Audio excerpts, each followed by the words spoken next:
Bismillahirrahmanirrahim. Assalamu alaikum. My name is Ali Raza and welcome to Pen Gravity. इस lecture के अंदर हम करेंगे जो टुडे डॉन न्यूज़पेपर है उसके एडिटोरियल का analysis with practice question and today is 27th of February 2024. जिन एरियाज के ऊपर फोकस रहेगा वो होगा जी English essay, current affairs, Pakistan affairs, social sciences के जो आपके ऑप्शनल सब्जेक्ट्स हैं उनके कुछ जो एरियाज हैं, जनरल कैटेगरी के एरियाज हैं वो इसके अंदर कवर किए जाएंगे। क्रिटिकल अप्रोच 12 की जाएगी और साथ में आर्गुमेंट बिल्डिंग अप्रोच के ऊपर वर्किंग की जाएगी। And ultimately these approaches will help you in the entire competitive exam as well as English essay के अंदर भी आपकी हेल्प करेंगी और साथ में इंटरव्यू के अंदर भी। ये रहा जो आपका टुडे डॉन न्यूज़पेपर है उसके एडिटोरियल्स और ओपिनियन वाला सेक्शन। और इस लेक्चर के अंदर 1, 2 एंड 3 ये तीन जो एडिटोरियल्स का सेक्शन है जिसके अंदर तीन एडिटोरियल्स हैं ये आपके साथ डिस्कस किया जाएगा। And the remaining portion is opinions 1, 2, 3 and 4। In opinions के लिए आप इस नंबर पर अपनी रजिस्ट्रेशन करवा सकते हैं व्हाट्सएप करके and the price is less than the price of a newspaper. Description के अंदर आपको मिल जाएगा जो टुडे न्यूज़पेपर है उसका लिंक और साथ में आपका जो इस लेक्चर का पीडीएफ है उसका लिंक भी आपको डिस्क्रिप्शन में मिल जाएगा। आप वहां से डाउनलोड कर सकते हैं। व्हाट्सएप चैनल का लिंक भी वहां पर मौजूद होगा, वो आप वहां से हमको ज्वाइन कर सकते हैं। 3 चैप्टर इसके बना दिए जाएंगे, जो चैप्टर आप सुनना चाहें वो आप सुन सकते हैं। कोई भी क्वेश्चन हो आप कमेंट सेक्शन के अंदर पूछ सकते हैं। Being a part of our team comment करके फीडबैक जरूर देना है एंड दैट इज एक छोटा सा क्वेश्चन है, इसका रिप्लाई भी आपने कमेंट सेक्शन में देना। He is blind dash one eye, इसके अंदर कौन सी प्रपोजिशन आएगी ये आप लोगों ने बताना है। First editorial, new funds IMF. New funds के अंदर इस पूरे के पूरे एडिटोरियल के अंदर डिस्कशन होगी आईएमएफ के बारे में। पाकिस्तान दोबारा जो है आईएमएफ के पास जा रहा है कर्जा लेने के लिए। सो कितना कर्जा लिया जाएगा, कैसे लिया जाएगा, ये डिबेट इसके अंदर होगी। आईएमएफ जो है, आईएमएफ के पास पाकिस्तान जा रहा है $6 बिलियन का कर्जा लेने के लिए मजीद एंड इस 3 इयर्स के लिए ये होगा। इससे पहले पाकिस्तान जो है $3 बिलियन ले चुका है। अभी रिसेंटली जो तो हमारा चल रहा है फंड के साथ वो है $3 बिलियन का, जो कि अप्रैल में ख़त्म हो जाएगा। और ये दिया था तब पाकिस्तान ने, और उस वक्त पाकिस्तान जस्ट लाइक डिफ़ॉल्ट होने वाला था। सो पाकिस्तान को सहारा दिया आईएमएफ ने और कर्जा लिया हमने उनसे $3 बिलियन। और अब क्योंकि नई इलेक्शंस हो गए हैं, नई गवर्नमेंट आने वाली है, तो they are planning for $6 billion ताकि जो आने वाला वक्त है उसमें जो है जिन पैसों की ज़रूरत है वो मामला पाकिस्तान के जो है स्मूथली रन कर सकें। अब इसके अलावा जो है एक चीज़ और है कि जो दूसरे बाय क्रेडिटर्स हैं जिनसे पाकिस्तान पैसे लेता है आईएमएफ के अलावा, जिसके अंदर मल्टीलेटरल्स हैं जैसे वर्ल्ड बैंक है, एशियन डेवलपमेंट बैंक है, बाईलेटरल्स हैं जिनके अंदर चाइना है, गुल्फ नेशंस हैं, कमर्शियल्स हैं यानी कि जिसके अंदर आपके डिफरेंट किस्म के जो बैंक्स हैं वो आ जाते हैं। ये मैं काफ़ी डिटेल में जो है प्रीवियस लेक्चर्स के अंदर इन सब को डिस्कस कर चुका हूँ, what is the difference between all of them. तो होप आपने वो लेक्चर सुना होगा, मुझे रिपीट करने की ज़रूरत नहीं होगी यहाँ पर। तो ये सारे के सारे जो है ना, जो दूसरे क्रेडिटर्स हैं ये थोड़ा सा हिचकिचा रहे हैं पाकिस्तान की हेल्प करने से। इनकी तरफ से जो पेमेंट पाकिस्तान को आनी है वो नहीं आ पा रही एंड द रीज़न इज़ कि जो इकोनॉमी के क्राइसिस हैं वो, एंड प्लस जो पॉलिटिकल इंस्टेबिलिटी पाकिस्तान के एग्जिस्ट कर रही है वो, इस वजह से ये पाकिस्तान की हेल्प नहीं कर रहे। और इनकी जो हेल्प है वो कंडीशनलाइज है आईएमएफ के साथ। अगर आईएमएफ आपको पैकेज देता है देन दे विल मूव, ये आपकी तरफ मूव करेंगे और ये आपको फिर पैसे जो हैं वो देंगे। लेकिन अब इलेक्शंस के बाद जो सिचुएशन है, यू नो कि इलेक्शंस के बाद स्टिल जो पॉलिटिकल इंस्टेबिलिटी एग्जिस्ट कर रही है because PDM 2.0 is not so much strong. अभी कोalition गवर्नमेंट बनी है, एक वीक सी गवर्नमेंट है, with the help of establishment ये बनी है। तो इस वजह से ये जितने भी क्रेडिटर्स हैं ये इतना कॉन्फिडेंस शो नहीं कर रहे। यहाँ तक कि आईएमएफ ने जो प्रोग्राम है उसकी उसकी तरफ से पाकिस्तान को पैसे दिए भी गए थे, $3 बिलियन पाकिस्तान को सेव भी किया गया था, और आइंदा भी आईएमएफ जो है वो पाकिस्तान को पैसे देने जाएगा देगा। लेकिन इसके बावजूद जो है ये थोड़े से हेजिटेशन जो है फील कर रहे हैं, और उसकी रीज़न ये है कि अगर पाकिस्तान को $6 बिलियन आईएमएफ दे भी देता है नेक्स्ट पैकेज के अंदर, तो स्टिल पाकिस्तान की जो रिक्वायर्ड अमाउंट है जो पाकिस्तान को चाहिए वो फुलफिल नहीं होगी। $6.3 बिलियन अगर फॉरेन लोन्स आपको मिल भी जाता है तो ये सिर्फ 35.75% ऑफ द एनुअल बजट जो टारगेट है आपका उसको फुलफिल करेगी। आपका जो एनुअल बजट टारगेट है वो है $17.6 बिलियन, और उसमें से 35.75% आईएमएफ आपको देने जा रहा है। लेकिन इस वजह से कि क्योंकि सिर्फ 35.75% आपकी रिकवरी होगी, लेकिन बाकी की अमाउंट का कहाँ से आप लोग जो है इंतजाम करेंगे, that is the main reason जिसकी वजह से ये जो ऊपर वाले मैंने क्रेडिटर्स बनाए जिसके अंदर मल्टीलेटरल, बायलेटरल, कमर्शियल क्रेडिटर्स हैं, दे फील हेजिटेशन। पाकिस्तान में इन्वेस्टमेंट करने से वो हेजिटेशन फील कर रहे हैं, और पाकिस्तान को कर्जा देने से भी हेजिटेशन फील कर रहे हैं। यहाँ पर एक और चीज़ भी ऐड कर देता हूँ कि गुल्फ नेशंस जिन्होंने जिन्होंने मल्टी मिलियन डॉलर्स की इन्वेस्टमेंट पाकिस्तान में करनी थी, दे उन्होंने अपनी इन्वेस्टमेंट रोकी हुई है पाकिस्तान की जो पॉलिटिकल इंस्टेबिलिटी है उसको देखते हुए। ठीक है ना। और फॉरेन क्रेडिटर्स जो है बेसिकली ये वेट कर रहे हैं इस चीज़ का कि आईएमएफ के साथ जो है पाकिस्तान की एक बड़े लेवल के ऊपर डील हो, ये $6 बिलियन की डील ना हो, बल्कि इससे बड़ी डील हो जो कि लॉन्ग टर्म रिफॉर्म्स के लिए पाकिस्तान के अंदर बहुत ज़रूरी है। तो वो इस चीज़ का वेट कर रहे हैं कि एक बड़े लेवल की इनकी डील हो जाए, then we will move forward. आगे इसकी यहाँ पर है कि 3 मेन ग्लोबल रेटिंग एजेंसीज हैं जिनका मैं अक्सर आपको बताता हूँ, जैसे मूडीज है, फिच है, स्टैंडर्ड्स पुअर है, ये 3 मेन ग्लोबल रेटिंग एजेंसीज हैं।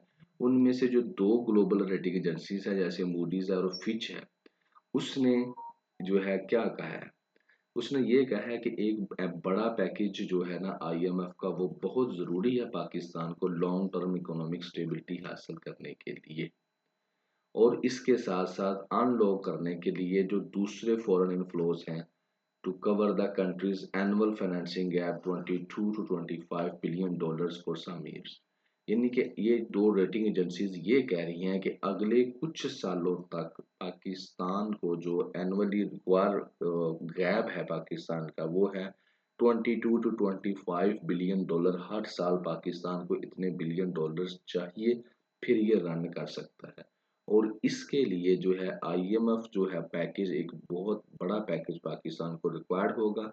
जब एक बड़ा पैकेज पाकिस्तान को मिलेगा तो उससे जो है दूसरे जो क्रेडिटर्स हैं उनका कॉन्फिडेंस भी बहाल होगा, और वो भी पाकिस्तान के जो है ना पाकिस्तान की तरफ मूव करेंगे। सो दैट इज द मेन जो ये दो एजेंसीज पाकिस्तान के लिए कह रही हैं।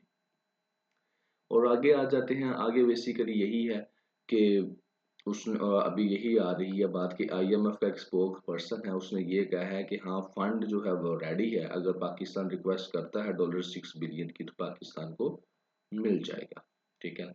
लेकिन ये देने के लिए पाकिस्तान को फिर अल्टीमेटली कुछ जो है ना एग्रीमेंट्स करने पड़ेंगे, कुछ मेजर्स लेने पड़ेंगे जो गवर्नमेंट है, जिसके अंदर जो पब्लिक एक्सपेंडिचर्स हैं उनको कम करना पड़ेगा, एडिशनल टैक्स लगाने पड़ेंगे कॉरपोरेट कर पर, और सैलरी जो पर्सन है उनके ऊपर, बिजनेस के ऊपर और सैलरी पर्सन के ऊपर एडिशनल टैक्सेस लगाने पड़ेंगे।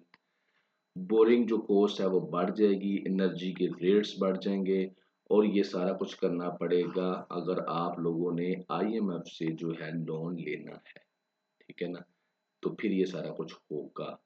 और फिर आगे जो है एक और काम जो किया गया पीछे वो ये किया गया पाकिस्तान की इकोनॉमी के साथ कि इंपोर्ट कंट्रोल जो है वो काम किया गया, कि डॉलर पाकिस्तान को ज़रा इसहाक डार का इरा था, आपको पता है कि पाकिस्तान के अंदर जो डॉलर है वो उसकी बहुत ज़्यादा ज़रूरत थी, तो इसका एक हल ये भी निकाला गया कि डॉलर जो है उसको पाकिस्तान से बाहर ना जाना दिया जाए। तो उसके लिए क्या किया गया, जो इम्पोर्ट्स थी उनके ऊपर बैन लगा दिया गया। आपको पता है शिप्स के ऊपर जो है ट्रे पोर्ट्स के ऊपर जो शिप्स हैं वो माल लेकर खड़े हैं और आगे नहीं मूव कर पा रहे।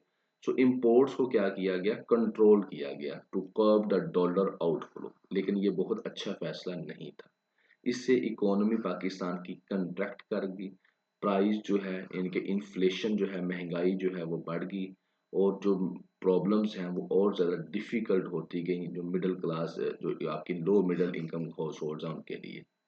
अब जो नई गवर्नमेंट है वो कहता है कि इस तरह के मेजर्स ना ले, ठीक है ना, कि इंपोर्ट्स को कंट्रोल करने वाले।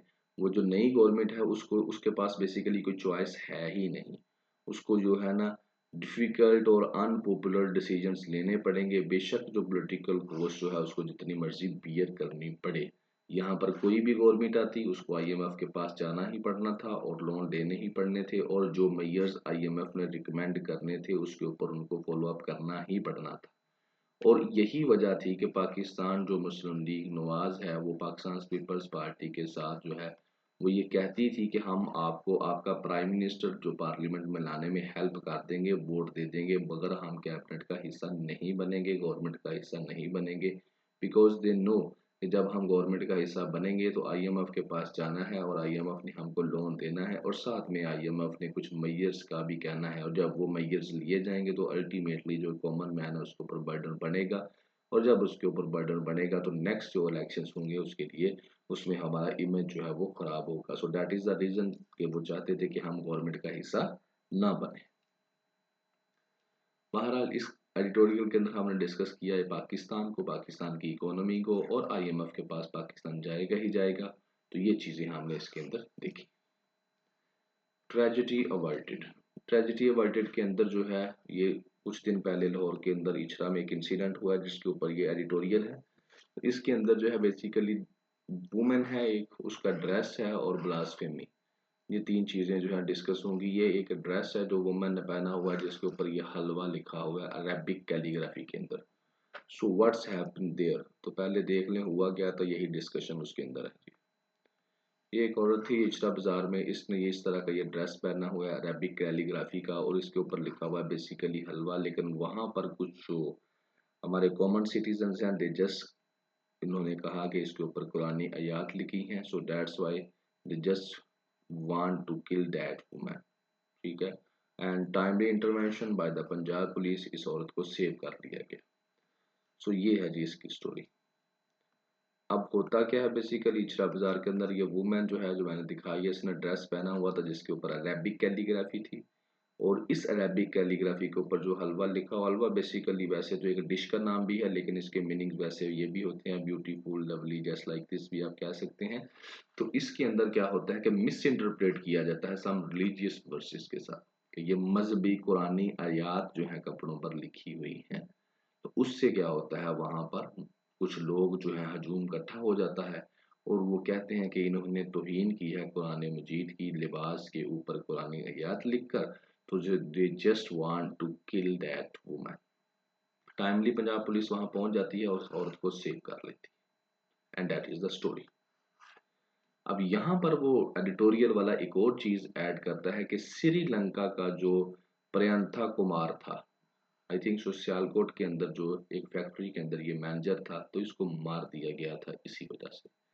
और वो कहता है कि 1990 से अब तक 85 पीपल जो है पाकिस्तान के, 85 जो डेथ्स हो चुकी हैं, मर्डर हो चुके हैं पाकिस्तान के अंदर, ब्लास्फेमी का एलिगेशन लगा करके तौहीन तौहीन की है इन्होंने मजहब की, नबी सल्लल्लाहु अलैहि वसल्लम रसालत की, कुरान की, यानी कि मजहबी चीज़ों की क्या की है, तौहीन की गई है। इस किस्म के इल्ज़ामात लगाकर तकरीबन 85 लोगों को मार दिया गया पाकिस्तान के अंदर फ्रॉम 1990, ठीक है। और ये बेसिकली वो यहाँ पर कहता है कि ये सोशल डिग्रेडेशन है हमारी, हम सोशल सोशल लेवल के ऊपर बहुत लोअर लेवल पर जा चुके हैं, लेयर्स ऑफ इनटॉलरेंस हमारे अंदर आ चुकी है, हम किसी के ऊपर जो है टॉलरेंस शो ही नहीं करवाते।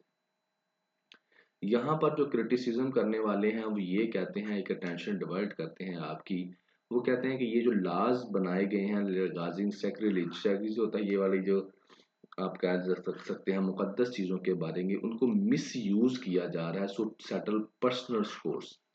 आपने ये लाज तो बना दी हैं लेकिन पर्सनल स्कोर, ज़ाती मफाद के लिए इन लाज को इस्तेमाल किया जाए।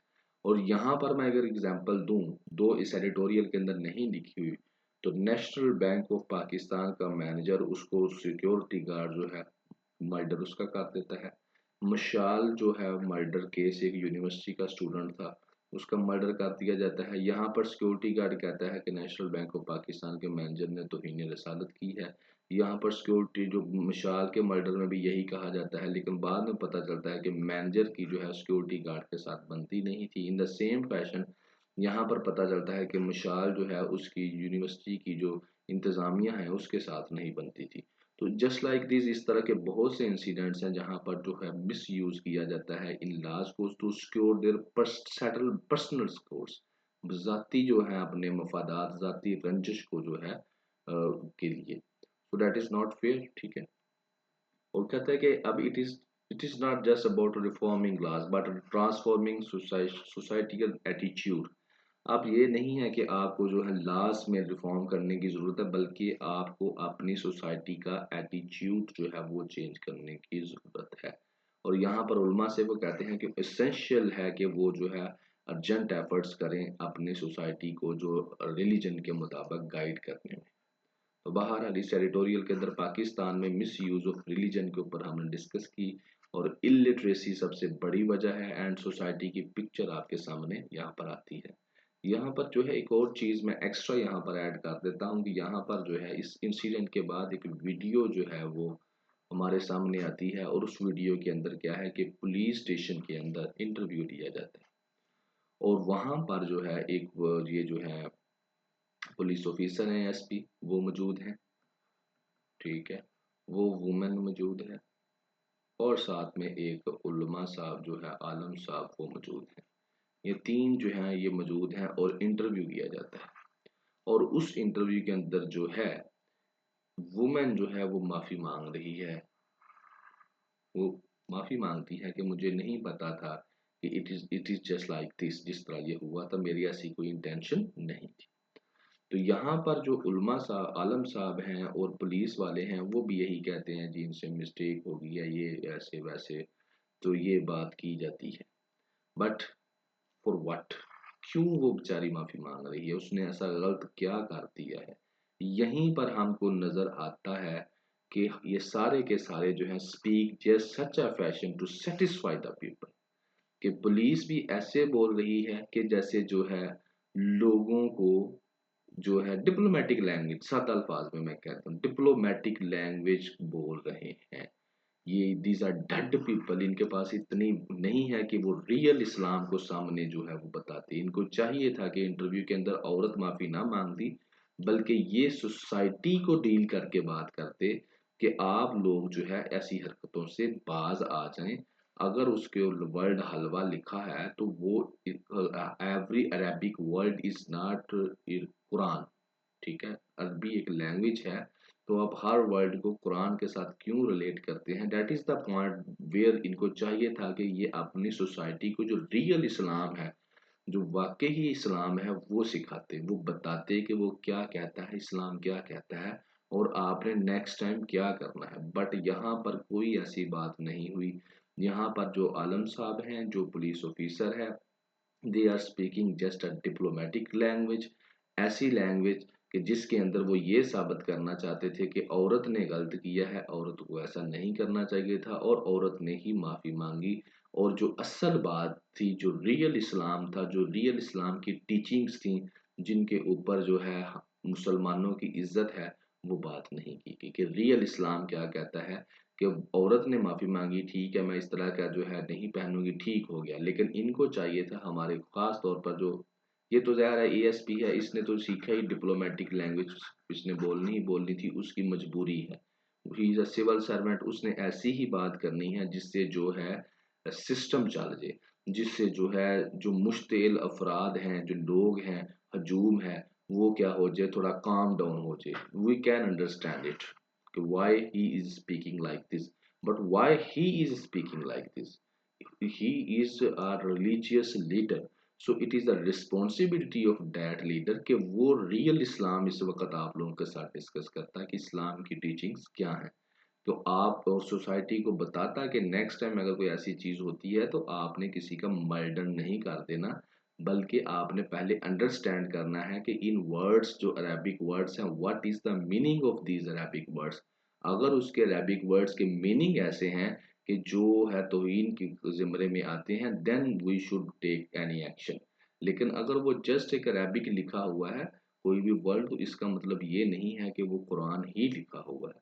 But we miss that opportunity. और ये मेरा एक पर्सनल ओपिनियन है कि आलम जो होते हैं हमारे उलमा कराम हैं, दे हैव, उनकी बहुत बड़ी जिम्मेदारी है और उनको चाहिए कि वो जो है अपनी इस जिम्मेदारी को मौसर तरीके से निभाएं। और ऐसे इंसिडेंट्स जिसके अंदर जो सोशल मीडिया के ऊपर सारी दो पूरी दुनिया की नज़रें होती हैं, सोशल मीडिया के ऊपर लोग एक्टिव हो जाते हैं, तो यहाँ पर जो एक अच्छी सी एक टीचिंग्स थी वो अल्टीमेटली पूरी सोसाइटी के जो है में जो है बड़ा अच्छा उसने किरदार अदा करना था। But we again miss that opportunity.